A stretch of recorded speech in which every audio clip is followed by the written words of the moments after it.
dibaca panjang. Penjelasannya terletak di tanwin, setelahnya huruf waw. Assalamualaikum warahmatullahi wabarakatuh. Jika masih belum lancar di dalam membaca Al-Quran, kemudian masih belum memahami ilmu tajwid, atau merasa sulit, merasa bingung di dalam memahami ilmu tajwid Al-Quran, marilah belajar mengaji Al-Quran di channel ini, karena di sini kami akan berusaha untuk membantu Bapak Ibu dan juga adik-adik semuanya yang kiranya masih belum lancar baca Al-Quran, kemudian masih belum memahami ilmu tajwid. Maka di sini kami akan bantu untuk dapat memahami ilmu tajwid Al-Quran dengan mudah. Jadi nantinya untuk penjelasan tajwid kami jelaskan dengan pelan-pelan, kemudian kami kombinasikan dengan media gambar di dalam penjelasannya. Target yang ingin kami capai setelah menonton video-video pembelajaran yang kami buat di channel ini, semoga Bapak Ibu dan juga adik semuanya dapat langsung bisa memahami ilmu tajwid Al-Quran dengan mudah, dan juga dapat langsung bisa mempraktekkan dengan sendirinya ketika membaca Al-Quran di surah apapun dan di ayat manapun. Karena dengan kita belajar tajwid, kemudian kita memahaminya dan kita bisa menerapkan dengan sendirinya ketika membaca Al-Quran, maka tentu saja itu akan memperbaiki bacaan Al-Quran kita. Semoga bagi yang belum lancar bisa secepatnya lancar di dalam membaca Al-Qurannya. Baiklah, mari langsung kita mulai belajar mengaji Al-Qurannya. Marilah bersama-sama kita melanjutkan kembali belajar mengaji Al-Quran dengan penjelasan tajwid yang nantinya akan kami jelaskan dengan pelan-pelan. Sekarang ini kita masuk pada surah Al-Lahab ayat yang ke-1, 2, dan 3. Mari kita baca bersama-sama terlebih dahulu dengan pelan-pelan. Akan kami bacakan dengan pelan-pelan supaya mudah untuk diikuti bagi yang belum lancar ya, untuk melancarkan bacaan Al-Qur'annya. Baru setelahnya itu nantinya akan sama-sama kita bahas tajwidnya dengan pelan-pelan. A'udzu billahi minasy syaithanir rajim. Bismillahirrahmanirrahim.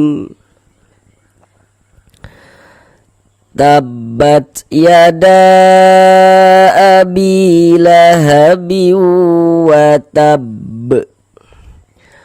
Ma aghna anhu maluhu wa ma kasab. Sayasla naran dzata lahab.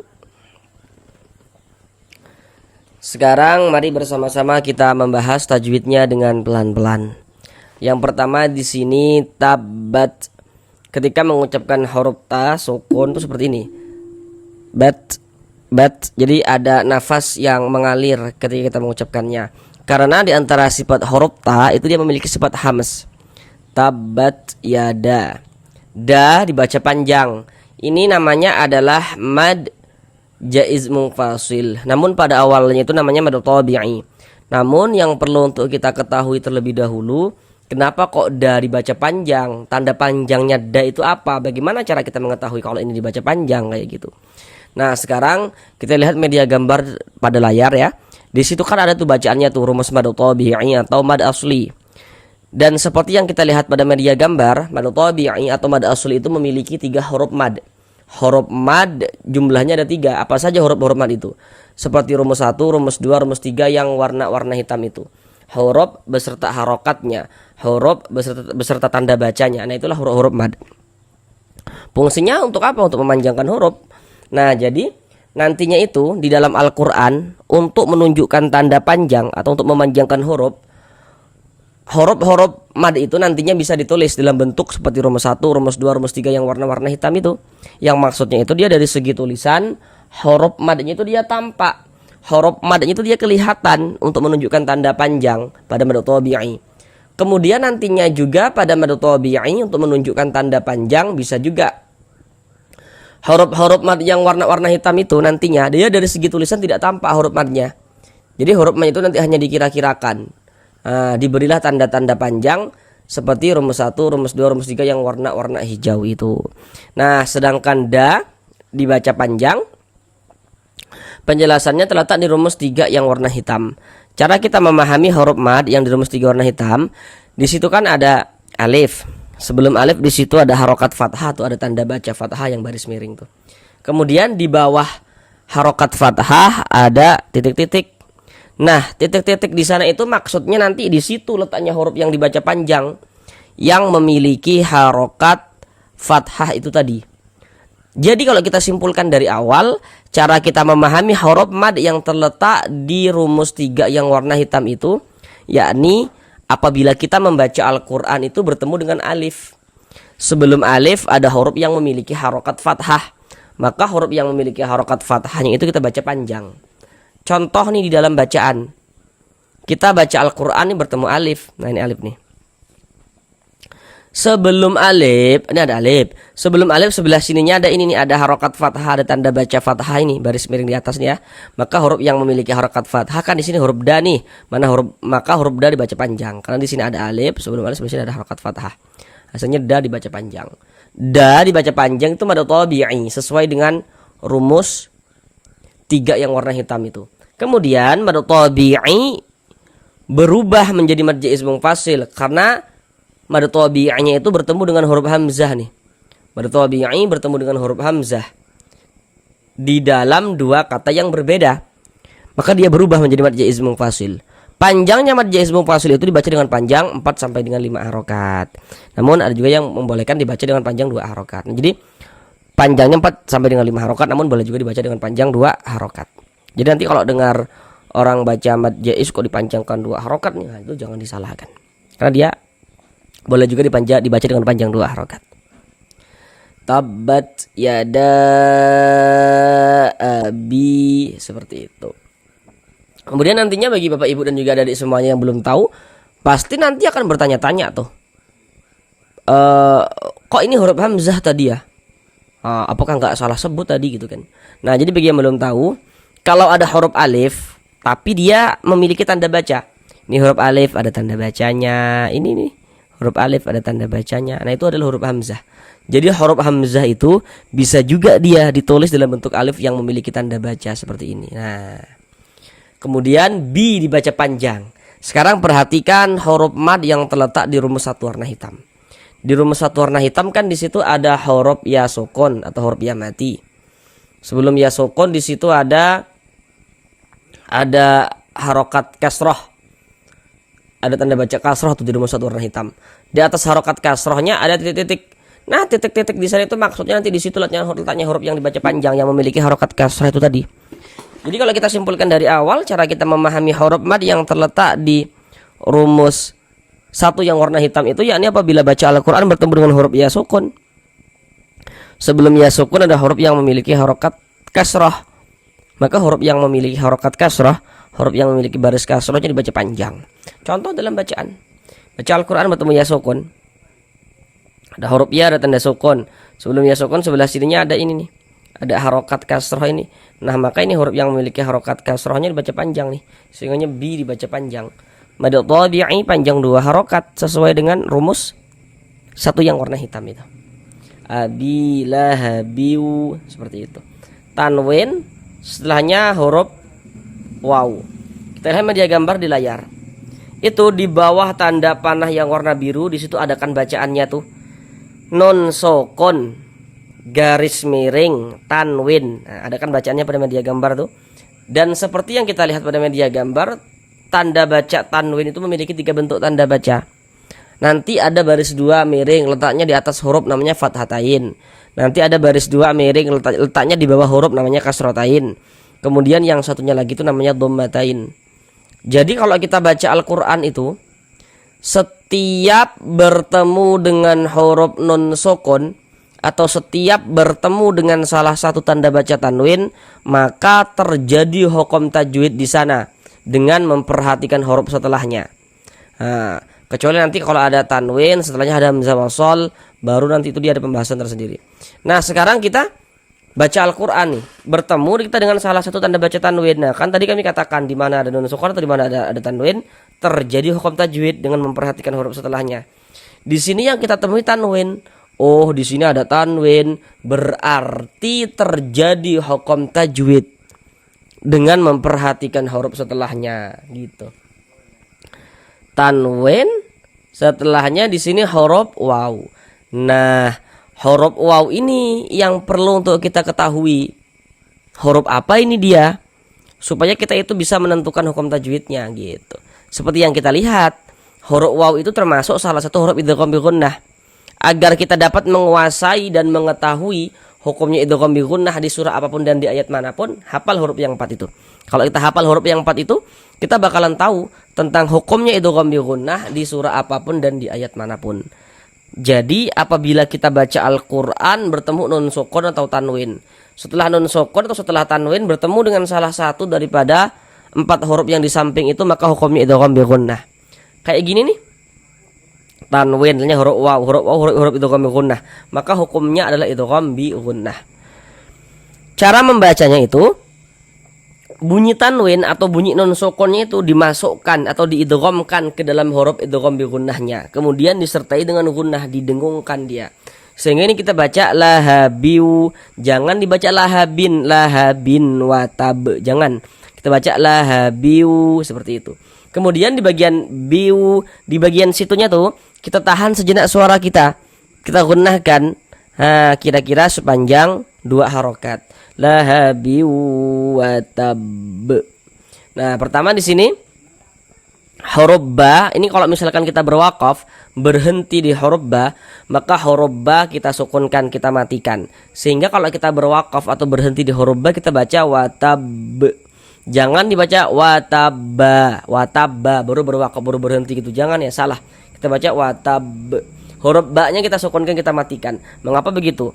Jadi kalau kita baca Al-Quran berwakaf nih, kita nih berhenti kita di huruf yang tidak dibaca panjang, maka hurufnya itu kita sukunkan, kita matikan. Ini kita baca Al-Quran berwakaf kita di huruf ba. Huruf ba ini enggak dibaca panjang. Karena berwakaf di huruf yang tidak dibaca panjang, maka hurufnya itu kita sukunkan, kita matikan. Nah, kemudian mungkin nanti kan akan bertanya-tanya nih, bagaimana nih cara kami mengetahui ini huruf dibaca panjang, ini huruf dibaca pendek gitu kan? Nah, pertama kita tentu harus terus belajar sampai nantinya kita betul-betul tahu dan betul-betul paham ini huruf dibaca pendek, ini huruf yang dibaca panjang. Nah, selanjutnya tadi itu kan rumus-rumus madu tabi'i itu sudah kita tampilkan. Sekarang kita lihat pada huruf ba. Ada dak huruf ba ini dipengaruhi oleh rumus 1, rumus 2, rumus 3, baik yang warna hitam maupun yang warna hijau pada huruf ba? Enggak ada kan? Nah, oleh sebab itu berarti huruf ba ini dibaca pendek. Karena dibaca pendek, berwakaf di huruf yang dibaca pendek, maka hurufnya itu kita sukunkan, kita matikan. Sehingga ini kita baca watab. Kemudian ini sebelum kita wakafkan itu kita tasydidkan dulu, kan di sini ada tanda tasydidnya nih.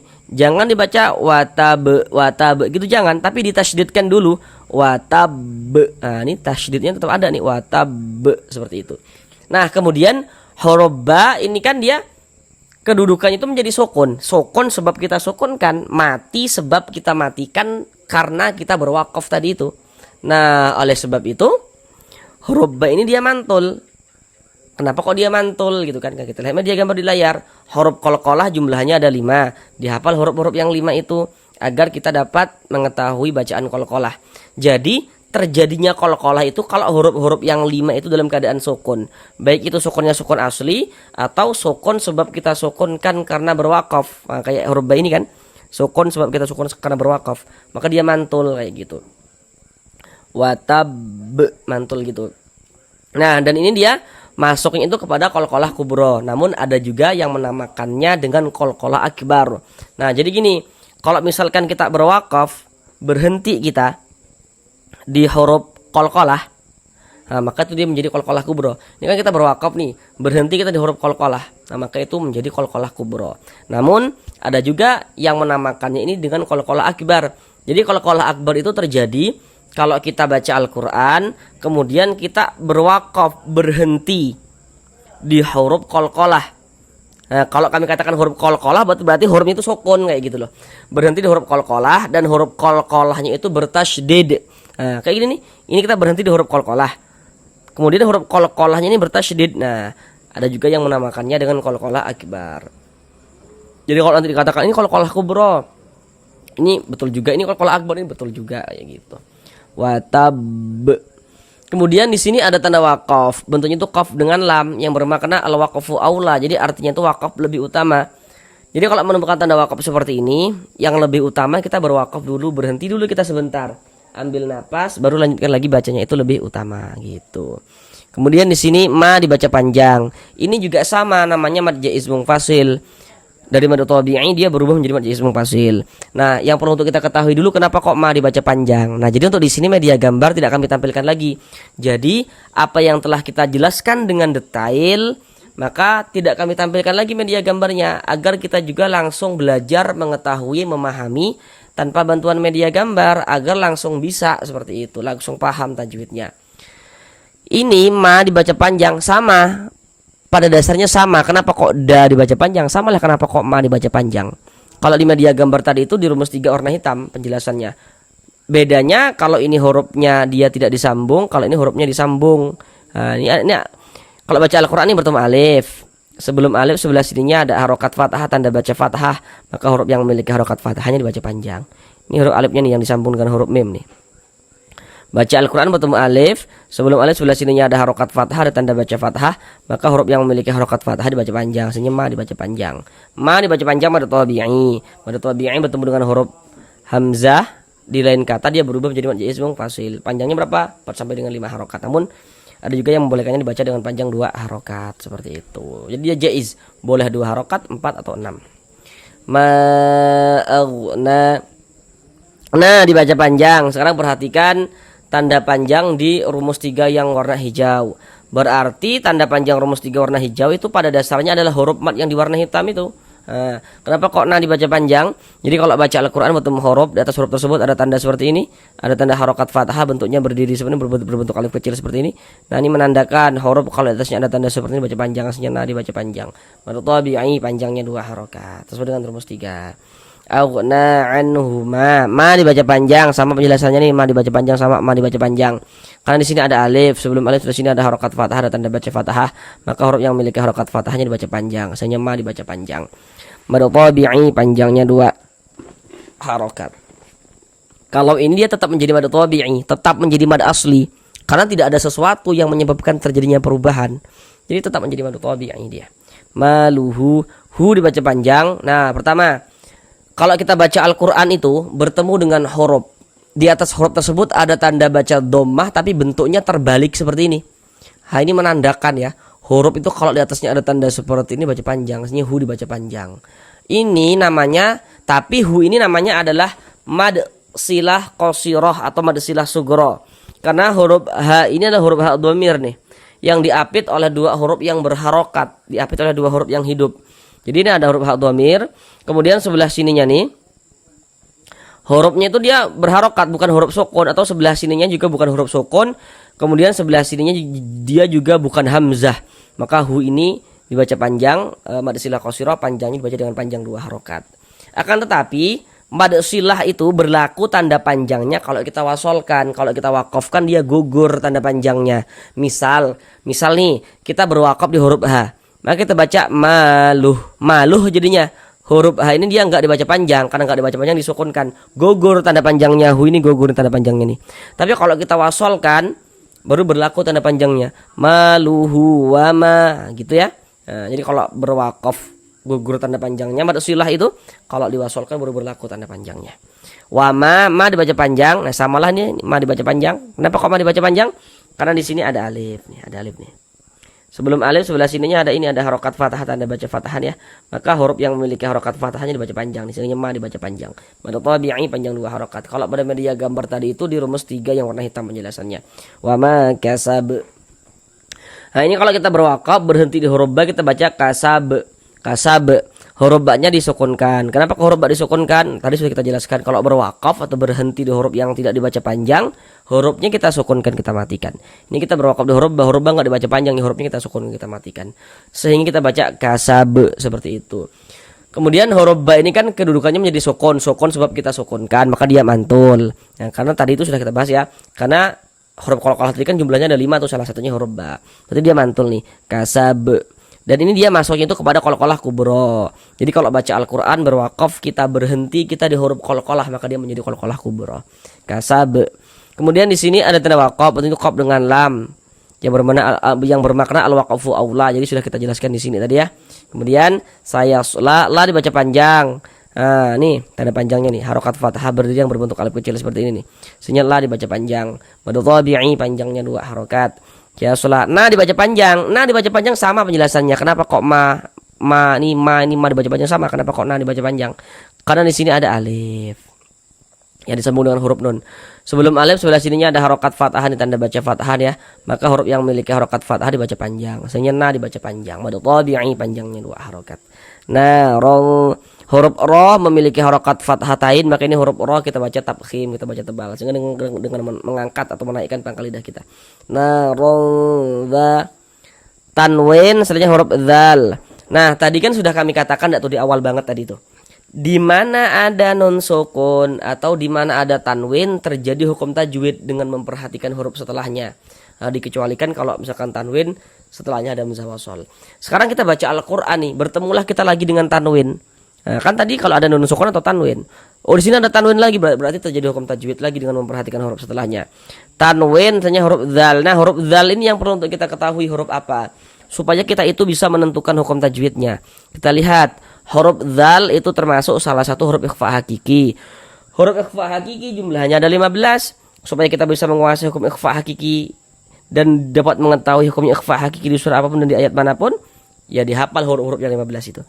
Kalau hafal hurufnya, kita bakal tahu hukum tajwidnya kita. Nah, sedangkan huruf dzal itu dia masuk pada ikhfa hakiki awsat. Kenapa kok dikatakan awsat? Karena dari segi makharijul huruf, antara huruf nun dengan huruf dzal itu dia letaknya itu dia di tengah, pertengahan. Maka dikatakan awsat. Nah, huruf nunnya mana? Huruf nun sukunnya mana? Enggak ada sini kan. Nah, ini tanwin ya.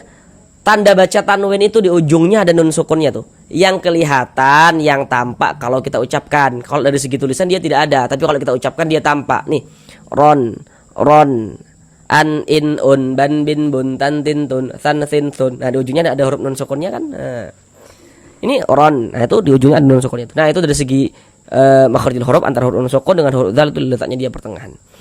Cara membaca ikhfa hakiki itu dibaca samar. Bunyi nun sukun atau bunyi tanwin ini dibaca samar dengan kita bersiap-siap masuk ke dalam huruf ikhfa-nya. Kemudian juga dia didengungkan, digunahkan. Sehingga kita baca rong gitu. Di bagian di bagian situnya tuh kita tahan sejenak suara kita gunakan kira-kira sepanjang 2 harokat. Ron gitu.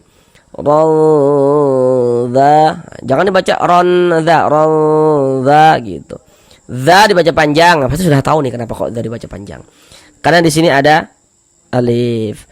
Sebenarnya sebelah sininya ada harokat fathah, tanda baca fathah. Maka huruf yang memiliki harokat fathah dibaca panjang. Sehingga za dibaca panjang. Mad tabi'i panjangnya 2 harokat. Dzata lahab. Kemudian huruf ba disukunkan. Ya, pasti sudah tahu juga, samalah jawabannya. Karena kalau berwakaf di huruf yang enggak dibaca panjang, hurufnya disukunkan, lahab. Kemudian huruf ba ini dia mantul menjadi qalqalah kubra. Pasti sudah tahu alasannya apa gitu. Kemudian di sini ada tanda wakaf, bentuk itu lam alif. Nah, ini namanya wakaf mamnu. Jadi wakaf yang terlarang. Jadi maksudnya itu dilarang berwakaf, dilarang berhenti.